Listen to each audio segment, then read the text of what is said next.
Well, good morning, everybody, and thanks, Guy, and thanks to the Zoom team. Our speaker today is Roland Montpellier. He is a climate advocate, a climate communicator, and blogger. He's a member of Climate Reality Canada, 350.org, the Ottawa chapter, and Citizens Climate Lobby Canada. He's also a climate ambassador for We Don't Have Time. Raleigh's been published widely, both in print and online. You can follow him on Facebook, Twitter, LinkedIn, and Instagram if you have all those, or just one, of course. Inspired by the first birth of his 4 grandchildren, Raleigh now devotes his time and energy to what he believes is the most critical issue of our times. Raleigh will be speaking about how and where we have our money invested. The title of the talk today is, Are You Banking with a Fossil Bank? Those of you who've done their carbon footprints will know that as you run the numbers, where you have money invested or where you have insurance can be a huge impactor on your carbon footprint. So making this change is critical to be able to address our personal carbon footprints. And I think it's also fair to say that, and probably more importantly, making these changes and making them very publicly can go a long way to influencing the behavior of financial institutions. So with that, I'll turn it over to Raleigh to take it away. A reminder, questions, please, as Guy said, put them in the chat. I'll pick up on them. So in the chat addressed to me. And when question time comes, the formal portion between the end of the talk and 10 o'clock, I'll summarize questions and ask Raleigh. So with that, Raleigh, thanks for coming today and take it away. Thank you, Mike, for that introduction. Yeah, Mike and I have been working together now for several years. And particularly in 2019, we were working quite closely on the Fridays for Future Ottawa climate strikes. And it was a pleasure working with Erin, who's Mike's daughter. And which, of course, that all of that initiative and energy in 2019 culminated in that large walk on Parliament Hill in, I think it was, September of 2019. And large numbers of people, up to 35, I forget what the estimates were back then, but 35 to 40,000 people walking towards Parliament Hill to protest the lack of action on climate. And of course, we stayed. We've continued to work together, which brings me to being invited to talk to you about banks today. And I think it was a couple of years ago, I did a live presentation in your facility, in your church. I think it would have been about 3 years ago. So this is a different format, but I'm pleased to be with you again. So now I'm going to share my screen and go through some slides.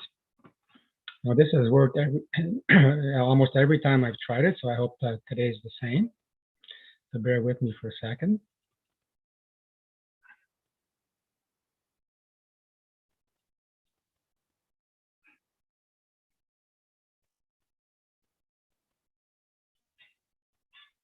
Just have to situate certain things. So you should all be seeing now a slide that says Canada's 5 big banks. So if this is not correct, somebody, Mike or Guy, let me know. So again, I'm quite happy to be with you today. As Mike was explaining, I'm quite active online as well. And my online brand name, if you wish, is Below 2C. And Below 2C is a website or a blog site, I suppose. And it kind of deals with everything which is climate, whether it's global warming, climate change, the transition to clean energy, fossil fuels, obviously, and including today's talk, which is about how the financial industry is, in fact, financing the climate breakdown. So the title of the presentation, the webinars are you banking with a fossil bank? Now, which leads one to wonder, well, what is a fossil bank and where did that term come from? I'm not sure where the term came from. I started using it a couple of years ago, but a fossil bank essentially is any bank that is lending or making loans to pipeline companies or to oil companies, fossil fuels, or underwriting loans or providing insurance to the fossil fuel industry. And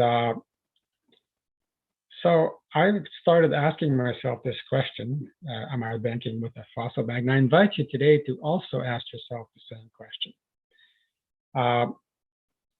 Most of us really have never stopped to think, what is my bank doing with my money? We put our money in the bank, savings, and we use their services and so on. But until you ask yourself that question, you continue to use your bank as one normally does. So when I asked myself that question a year ago, I didn't like the answer I got, and you won't like the answer you get once we've gone through this presentation. So I will show you how bad the banks are when it comes to climate. I will show you, provide you with some tools, show you how you can divest or move your money. The first set of slides will deal with, basically the context, what makes the banks so bad. The second set of slides will focus more on the Canadian banks, the big 5 banks that we have in Canada, and also talk about some of the groups that are involved right now in targeting banks for their contribution to climate change. Now, this slide shows the title of a report, which is Banking on Climate Chaos. Most of the information that I'll be sharing with you today and some of the graphics come from this report. This report is put out annually. This year's report was released just in March of 2021. And it's put out by 6 organizations. Now, it's shown on your slide here where I have my cursor sort of circling. And the organizations are like this Rainforest Network, there's Greenpeace, Oil Change International, Bank Track. I'm sure I kind of have to lean in here. Sierra Club is the other one. And there's one that's too small to make out, so I'm not sure what it is. I'd have to check again. So this year's report looks at the world's 60 largest banks. And these 60 banks deal with 2,300 different companies in the fuel sector. The report goes into a lot of detail. It's in different aspects of fossil fuels. Look at the tar sands, Arctic drilling, offshore drilling, liquefied natural gas, coal, fracking, and so on. So it goes into a lot of detail. And of course, we're not going to even attempt to go into all of those today. And also, they've started doing now, this report has started to look at what the policies banks have or should have with respect to fossil fuels. And we'll deal with that a little bit. And this year, for the first time, the report also looks at, you've heard in the news recently, the latest wave of commitments to reduce financed emissions to net zero by 2050. Well, the banks are making these commitments as well. But any commitment that is 2050, where most of us will not be around by then, nor will the bank administrations or CEOs or boards of directors. Making commitments that far into the future can only be taken seriously if it's accompanied by changes in 2021. So we'll be looking a little bit into that as well. As you know, 5 years ago, most of the countries of the world signed the Paris Agreement. 196 or 98 countries. And the Paris Agreement was the line in the sand, and it should have marked the beginning of serious concerted action on climate. And not just for corporations and governments and the United Nations and world powers, but all of us individually as well. And yes, our banks and our insurance companies and our pension funds, which are part of the financial part of the problem as well. It's not just the banks; it's also the pension funds, as well as our insurance companies. And I won't get into that, but in Canada right now, there is a group called Shift Action, and they're looking at the putting pressure on pension funds to divest from fossil fuel investment. So, but today I'm going to stick to banks. Okay, so just moving ahead. So the top line, or the top result, if you wish, of this Banking on Climate Chaos report is that in the last 5 years, since the Paris Agreement, those 60 banks have financed or funded the fossil fuel sector in an amount of $3.8 trillion. Now, just let your mind just stop on that for a second. $3.8 trillion more have gone into fossil fuel investments and expansion since the Paris Agreement, which was signed and should have been the line in the sand to start going the other way, but the banks are not. Now, much of this 3.8 million, not only financing ongoing projects or facilities, but also financing exploration and expansion and building more infrastructure. 39% of this 3.8 trillion are going into expansion, as I've said. And these include companies like Enbridge, which is building a Line 3 pipeline that will join the tar sands to the US market. BP, Shell, ConocoPhillips, Equinor, not just in North America, but in France, a company by the name of Total. China, the Bank of China, involved along with Total in East Africa, building a huge pipeline that will join across Uganda and Tanzania. So it's all over the world. And if you want to just convert that 3.8 trillion on a day-by-day number, it's $2 billion a day that is being, dumped into or pumped into the existing climate crisis by these 60 banks. So it's really, really not. It's only one word to describe it. It's just very, very bad on climate. And there has been a drop, as you can see from. I'm going to circle this column here with my cursor. There's been a drop in 2020, and well, one might be inclined to say, well, geez, that's good. So finally, the banks are getting it. But even in 2020, if you go across here, we're still above the Paris Agreement level in 2016. So even during a COVID year, and by the way, the reason 2020 has started to go down or to level off is because of COVID, okay? And mostly in the second half of 2020. So if we would have been looking at the first 6 months of 2020, this trend line would have been continuing to go up like this. But the effects of COVID and I guess the shutdowns and have shown that have led to a massive drop in fuel, in the use of fossil fuels. And even companies have started to pull back some investments. But I fully expect that post-COVID-19, that trend line will start to work back up. This is another way of, I like this one here, the Hall of Shame. It shows I guess, the worst bank in different categories.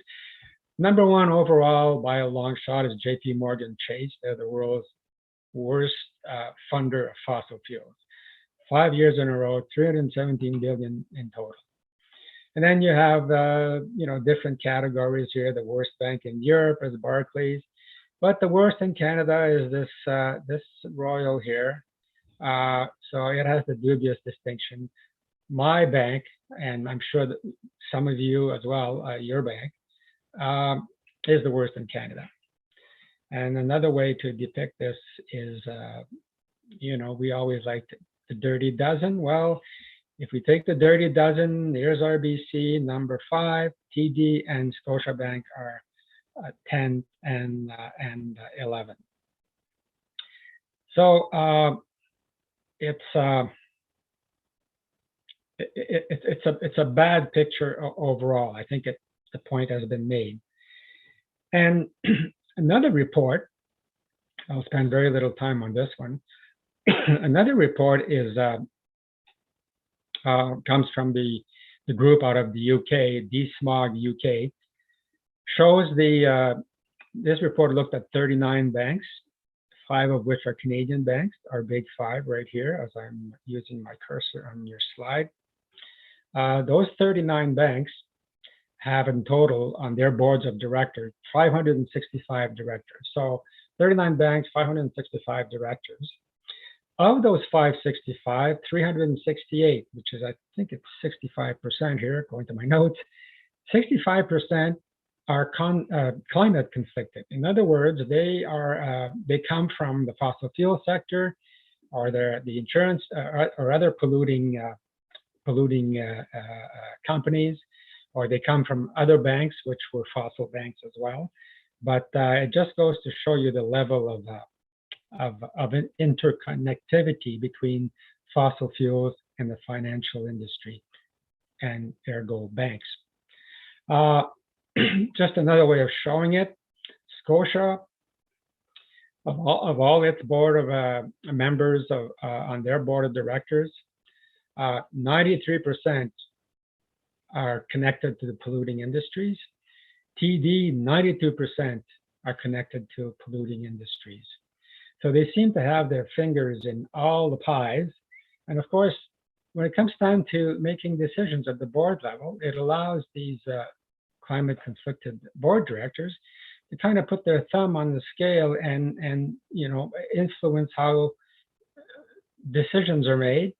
And it has the effect of weakening climate measures or supporting the status quo.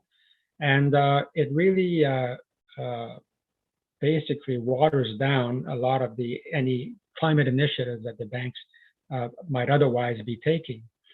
So as I said, 93%, 92% at TD. The other banks do a little bit better, but even at CIBC, 40% of the directors are climate conflicted.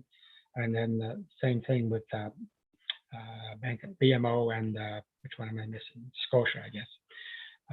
So another visual very quickly over this one just goes to show you again how these directors are involved, a lot of them, 160, with other fossil banks, polluting energy, polluting industries, forestry and paper. And it's although it's quite normal for people to come from industry to sit on boards of directors, in a time when the world is facing a climate crisis and the world is in a climate emergency, we need people, or decision makers on boards of directors, whether it's at banks or institutions or corporations, to not be in a conflict of interest position when it comes time to making decisions or enacting policy about fossil fuels. Okay, so that's the overall context. Banks are bad, not just in Canada, but all around. Now I'll spend the next few slides talking specifically about our banks, the big 5. And you can see that they are CIBC, BMO, RBC, Scotia, and TD. They're the biggest, they're our biggest banks. I forget, I saw a number, I don't have it in my notes, but I saw a number where these 5 banks, I think, have 92% or close to 90% of all of people using financial institutions or banks in Canada. So that's a huge, huge, huge number of us. And right now the climate movement is focusing on RBC, and I'll tell you why in a minute. But RBC is the biggest with the largest number of clients. And so these banks have pumped 726 out of that 3.8 trillion that we looked at on other slides for the global picture. These 5 banks, our banks, have done have 726 billion out of that 3.8 trillion. So it's quite a large number when you think about it.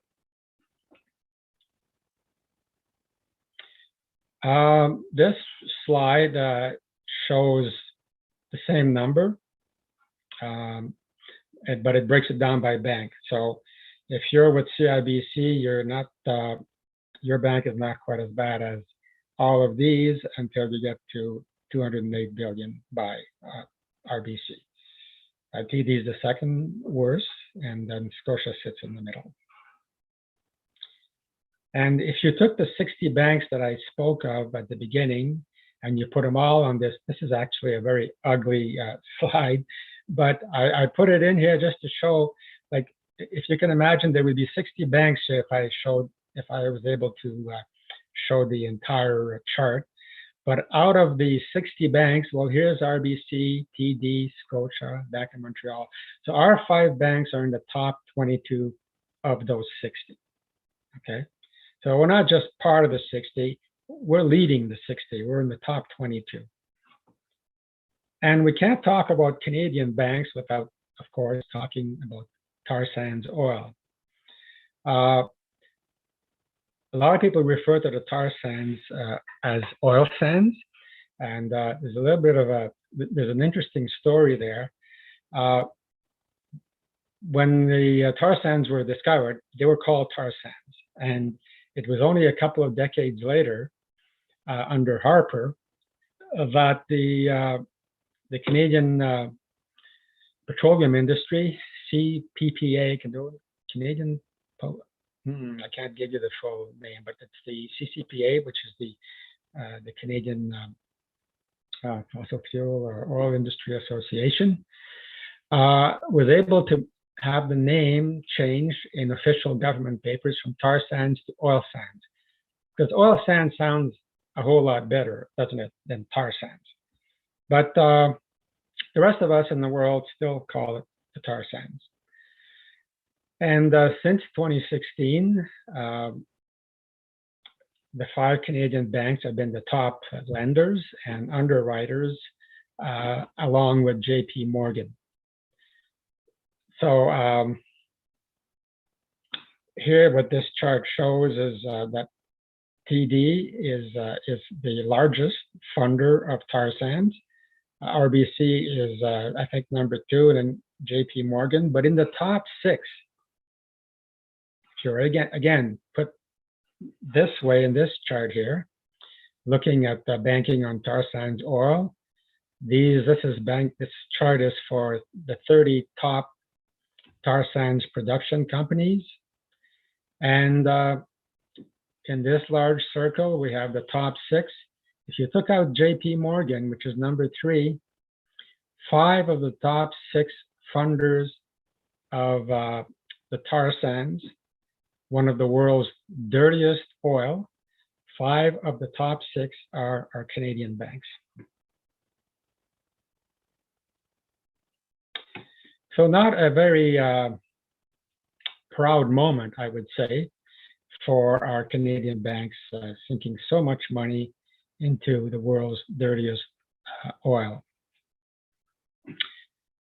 So not only is that bad, but then maybe you're asking yourself the question, well, surely the banks must be, working on making things better. Surely the bank CEOs and the boards of directors must know that we're 5 years beyond the Paris Agreement, and we have to start turning this ship around. So how are they doing with their policy scores? Now, the policy scores is just an effort by the Banking on Climate chaos report, just an effort to score the banks on policy. So, for example, do the banks have a policy on phasing out fossil fuel financing? Do they have a policy on excluding perhaps certain projects, but only financing others? Do they have a policy on whether they finance expansion or finance fracking, or do they have a policy on, again, phasing out or freezing their current level of financing and a plan to phase it out over the next, between now and 2050? The answer to all of those questions is an absolute no. In this chart, policy scores, we're focusing on the tar sands, but the report has done an analysis, not just on their policy scores for tar sands, but overall for fracking, for liquid natural gas, and so on. But we're going to look at the tar sands. And these are, what does it say here? I don't know how many companies are in here. I think it was 30. Oh, sorry, did I just move something here? Okay, back. So the best company, so the best bank is this particular bank here, BNP Paribas. And you can see, you go down the line, okay, where's our banks? Are they not doing anything on policy? Oops, over here, RBC has scored on their tar sands policy scorecard, 0.5. So they have scored 0.5 out of 18. So one would think not much effort going on there with policy development. TDs 0.5, and the other three are not even. Having problems with bear with me here, folks. Yeah, the other three are not even scoring. They're 0. So in other words, they have no policy on expansion, phasing out, or even excluding certain specific types of projects. So they're bad, but with no apparent intention of making things better. This particular slide is, as I said, there's some good news, because in 2020, the investments, again, here we're looking at the largest, 5 of the largest Canadian banks, and there's been a considerable drop in their funding of fossils. I think this particular chart is for funding in, could be the tar sands, I forget. But in any event, you see a noticeable decrease. Again, the two main reasons are, as I mentioned before, many investors that have started to pull out of the tar sands, and there's of course the effects of the reduction in COVID demand and production have both dropped. Unfortunately, the overall trend over the last 5 years is still heading in the wrong direction. So we've gone from the global banks, we've gone to the Canadian banks, and now a couple of slides will focus exclusively on RBC, my bank, maybe your bank. Very bad numbers, 208 billion total, 79 on the fossil fuel expansion. And it just blows my mind how in a letter that I've written to Dave McKay, and that's in the next slide, I'll move to that right now. I wrote him about a year ago, I think it was May 2020, and in that letter I said that I would be moving my money out of RBC after being with the bank as my main banker for pretty well all my adult life, like for 50 years, and why I was leaving, and basically 2 reasons. Because of number one, of course, because of the environment and the bank's contribution to making our climate even worse, and also the economic risk, because I don't want my money in a financial institution which is investing more and more in fossil fuels, which we know we know will be transitioning to clean energy in the next decades. Now, the letter I got back was nice and polite. But one thing that he did say is that, we can't just turn off the tap on the fossil fuels, and he's right. We will be using fossil fuels in the foreseeable future, and he's right. But the one thing he did say is that we will be using the revenues. We need to continue to support fossil fuels because we need the revenues from fossil fuels to finance, to pay for the transition to clean energy. Well, right there, I knew exactly what I had to do, because I knew that was greenwashing, and from then on, my mind was definitely made up. But if you look at the slide, what Dave McKay says publicly is that climate change is one of the most pressing issues of our times, and he's right. He says that climate change is a critical issue, and he's right again. He's right fairly often, but in private, RBC continues to pour billions into oil, gas, and even coal, believe it or not, even coal, making climate chaos worse. And as you've seen in the previous slides, the fifth worst bank in the world, and the second biggest funder in tar sands. So Dave, on the one hand, says certain nice things, but on the other hand, is leading an organization which is fundamentally on the wrong path. And now I'm back to the first slide, and I'm sure you are asking yourself if you're indeed banking with a fossil bank. Now you have your answer.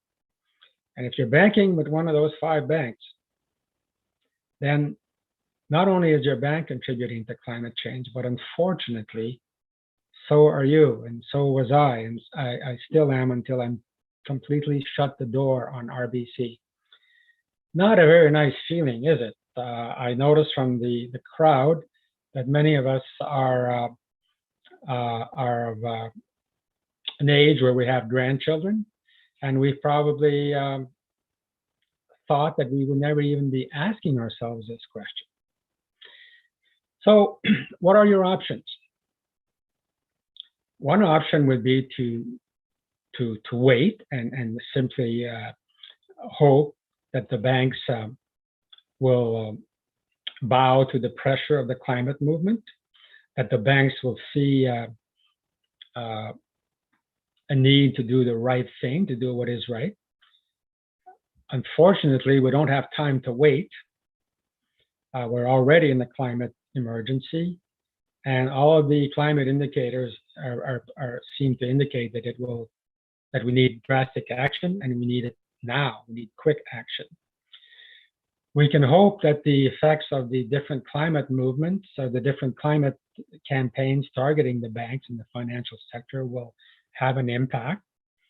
But we're seeing that even in Europe, where the targeting of financial institutions has been going on now for 4 or 5 years. In the States, Stop the Money Pipeline has been targeting Morgan Chase for 6 years.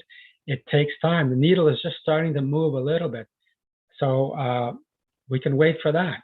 We can wait for the NGOs and government to act. But what speaks louder than words, which is the one thing which will singularly force banks to change, it's money. Money talks. Banks live. That's their raison d'etre, is money. And you can use your money, and I can use my money to force banks to stop financing fossil fuels. Now, you might say one person changing a bank account or leaving the bank to go to a credit union or a fossil-free bank. There are some. You got to look really hard, but there are some, usually smaller banks. When one person starts to do that, and then another, and then another. And lately, there have been a lot of letters written to, for example, Dave McKay, the chairman and CEO for RBC. It starts to have an effect, and it has a ripple effect, because if you only target RBC, you might wonder, why is it just RBC?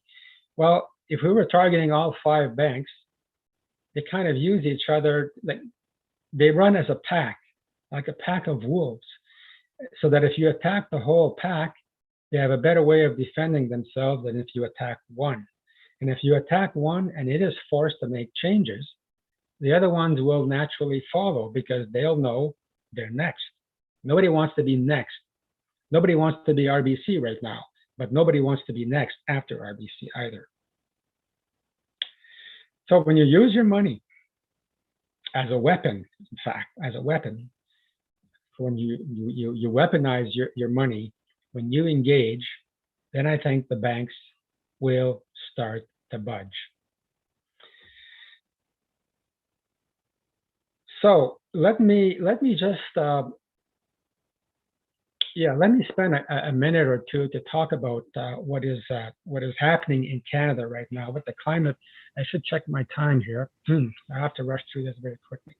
Yeah, a lot of things might have to be a bit quick here, Raleigh, but yeah, okay, yeah. Several slides to show what's happening in Canada. On January 29th, there was a day of action, which was organized by a group I started, FossilBank Group. It's been meeting for 6 months. Just now, the NGOs are getting involved. This is a letter campaign from Lead Now.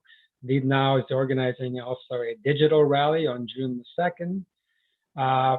Greenpeace also has a campaign going. We'll be working with Lead Now. I just love this little guy here. I don't know what it is about him. I really don't trust him, but I do like him. I don't know why, but I don't trust him. Interesting group here, Bank on a Better Future. This is Canadian Youth has just started this organization, attracting a lot of attention.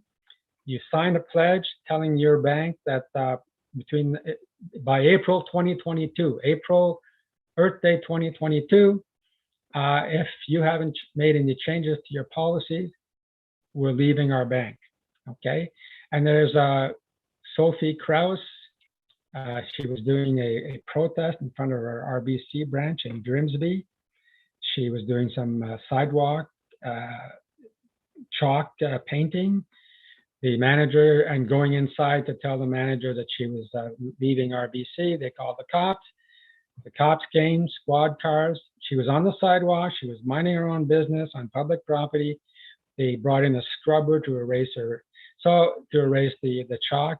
And just goes to show you that the banks are very sensitive to what's going on right now. I'll skip the next two. And I want to talk briefly about the Fire Your Fossil Bank campaign. This is my campaign, and it's on my website, and I'll show you that a little bit later on when I share my screen maybe a second time. These are tools to move your money, and I'll show you where you can find those because there are some links that you can connect to. First, you send a message to your bank, and these are the various steps to follow. Of course, this is being recorded, so you'll have access to these points, and they're also on my website. Basically, you pick a fossil-free bank, you open your accounts, you change all your automatic debits and your paychecks, you move your money, you transfer your GICs, and this takes a while, patience, but there's a process and you can do it. And if you're not going to be with a big bank, then who? All kinds of resources on the website to show you who you can go with. Mike, I believe, mentioned before we went on air that he's with Alterna. I'm with Desjardins. There's Meridian, Vancity, this particular link here gives you a whole pile, a whole list of credit unions you can go to. There's also contact information on there. So what I'll do now, Mike, is I'll stop the share. So this is the presentation as such. Be more than happy to answer questions. And I will want to spend a little bit of time on giving you the links in chat of those resources that are available for you.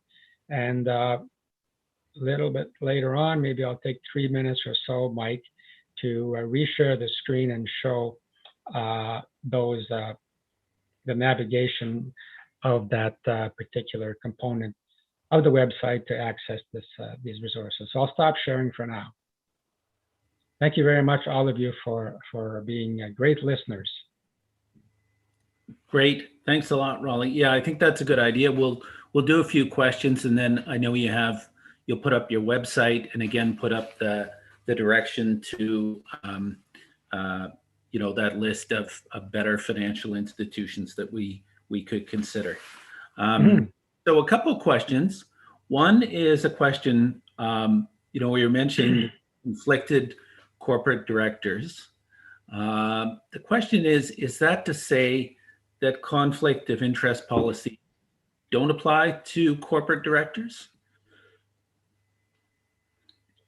No, I'm sure that the banks or any corporate body will have a policy on what constitutes a conflict of interest. Now, conflict of interest might be very narrowly defined for a bank. For example, it could be that you cannot be an employee of another bank and be on the board of directors of a particular bank. In other words, you cannot be an employee of TD, be on the board of directors for RBC. But obviously, their policies do not cover what your previous employment was with a former fossil bank, or if you come from the oil sector, you work for Shell or for Suncor. So obviously, it doesn't bar people from other corporations to sit on a board of directors for a bank. And maybe there ought to be some screening to get representatives from a wider range of corporations or from institutions, but certainly there seems to be an over concentration by the fossil fuel sector on our bank's board of directors. Mm-hmm. Yeah, so it's more a question that maybe conflict of interest policies don't cover off the conflict between, being a bank director and having ties to the fossil fuel industry. That's correct. Just not considered yet by the policies. Correct. Yeah. And let's not forget also, Mike, that the fossil fuel industry is everywhere. Not only do they sit on the board of directors for a bank, they're also sitting on some university boards of directors and some, library boards. And so they're everywhere. And where they tilt the decision-making in favor of the status quo, which is we do not need business as usual right now. Right. Yeah. Yeah. It's interesting. I had personal experience at work because I'm involved with looking at putting solar arrays on city buildings. Right. I was required to divest from OREC Co-Energy, a cooperative in Ottawa. Mm-hmm. But when you have that happen to you, you really realize that how conflict of interest is drawn up is somewhat subjective and can be influenced by people's interests. And, because I said, okay, I understand I have to divest, etc. But, the calls for me to divest came kind of hard, almost like I was being made an example of. Once you realize that, okay, maybe you were conflicted or have the appearance of it, and you have to make changes to how you're investing your money, you realize how so many other people can be passively conflicted too. Yeah. So somebody's has shares in a couple oil companies, and they're design and construction managers deciding how a building's going to be heated. Wonder if they'll put in geothermal. Wonder if they'll put in natural gas heating. Yeah, exactly. So I'm not saying that people do that or that anybody's doing that necessarily, but if I could be conflicted by that, they could be conflicted by something else. So yeah, and of course the difference is with the banks, we're dealing with such huge sums of money on a global basis that the impact on the climate is beyond what any single person can do to mitigate. Mm-hmm. Yeah, yeah, very true.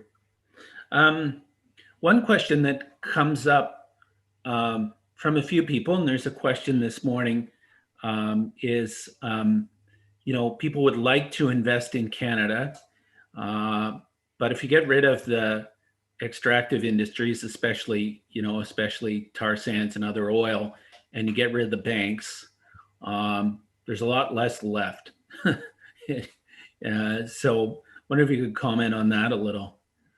Yeah, I used to think that as well. But it's not really a valid concern. I don't want to be argumentative about it, but because once you start divesting and dealing with a non-fossil bank, you'd be amazed at the types of investments you can get into, or you can put your money into. I've looked at funds that are strictly fossil free with Desjardins, and found an excellent banking associate, I guess, for lack of a better term. And it was providing me with all kinds of options, whether and all renewable. Now, there are some financial agencies or financial companies that are not invested in fossil fuels. There are banks which are not, but we still have to invest in mining companies because we're still a resource industry, and oil only takes up about 4.1% of our economy, which is such a small number. People, you would think by all the news reporting and so on pipelines and tar sands, and it's only 4.1% of the GDP. So there are a lot of investment opportunities out there. Yeah. So a big question is, climate change is causing species extinction and new disease patterns, and all kinds of harmful effects. How much will changing banks affect the overall system? I don't know how to quantify that. There is a report that is called, the title of the report is Banking on Extinction. And it shows not just the banks, but the entire financial, world, which again includes insurance companies and pension funds and banks. When you put all three together, and other sort of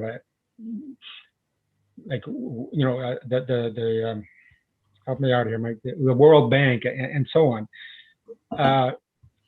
there can be it would have a huge impact. We don't have time, as at 2 online conferences, and last year at April in 2020, there was an entire day on finance. And I actually did a talk on Fire Your Fossil Bank that time. And it's I don't have a percentage to put on it, but it is very significant. Yeah. There's maybe I'll make this the last question. I'll get you to put your other posts up. Maybe I'll just comment on the last question. Sure. When I moved some money away from TD to a credit union, I told TD why, and at the branch, and I got a call from downtown Toronto from their PR department or corporate relations department, whatever you want to say it is, asking me why I did it. People take notice. So they're watching this carefully. And I noticed the banks are bragging now that they have hundreds of millions going to renewables. But that's hundreds of millions versus billions. And, and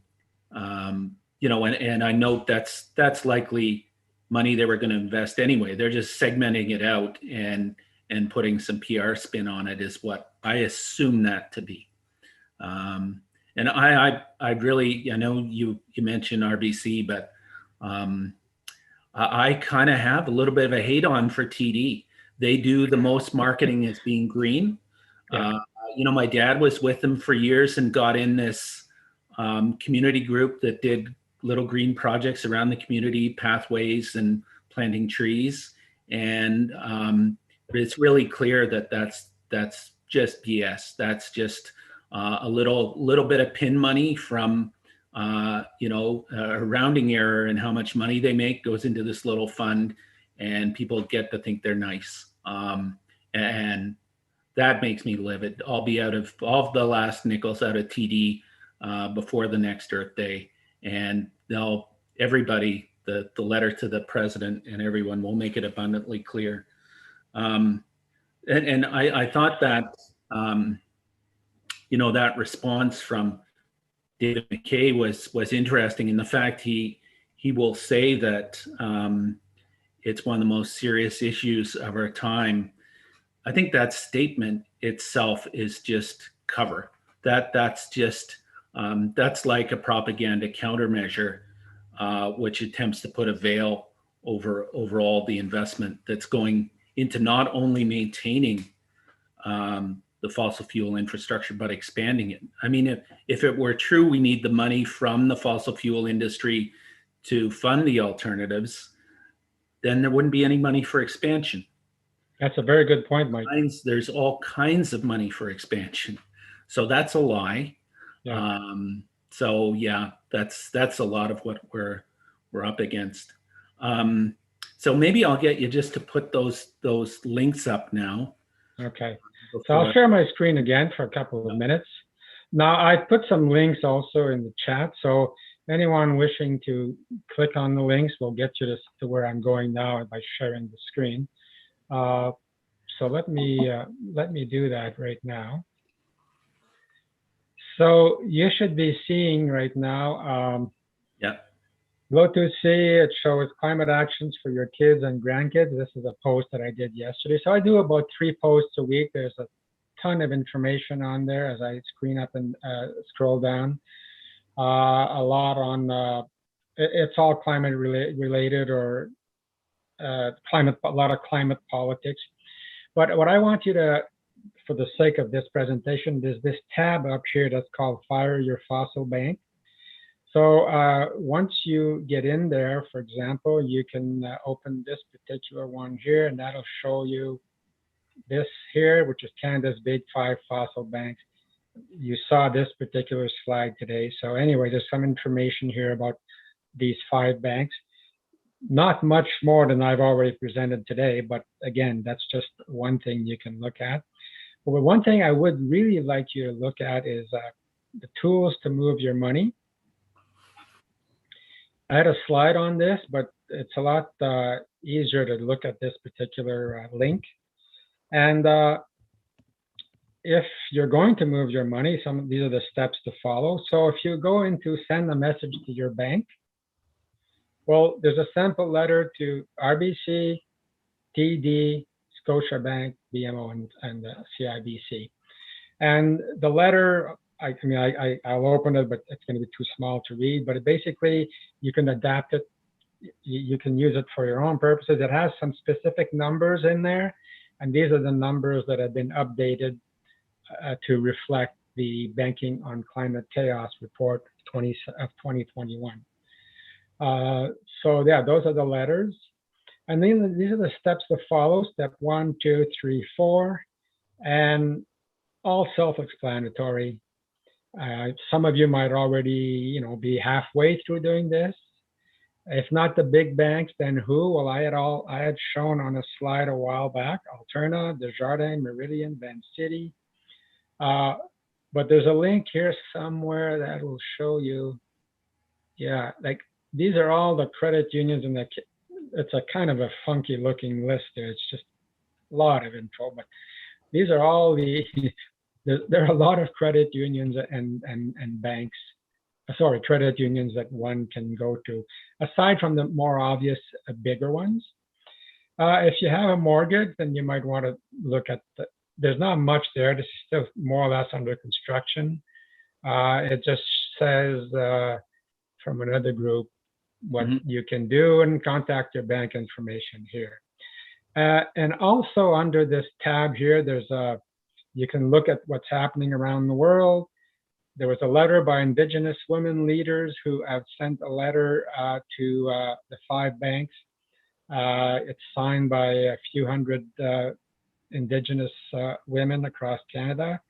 Now, this is reports and analysis. And again, you can see some of the bankrolling extinction report, interesting report. And these are all articles that are in below 2C, all of these that deal with finance and banking. So, Right. yeah, so that's something that you can get to and check out. Join the campaign. Yeah, that's great. Excellent tools there, Raleigh, to help make this easier. So we've got a minute left. I did want to mention that this morning the schedule, church schedule, congregation schedule is somewhat different. So 11 o'clock we'll start coffee hour, and 1 o'clock will be the service. Thanks again, Raleigh. This was a great presentation. We'll be on for about another quarter of an hour, and it'll just be open forum. So a couple of you who asked questions, I didn't have a chance to summarize them and ask Raleigh. If you're able to stay on, this is Sure. To put those questions directly to him, and just be open mic.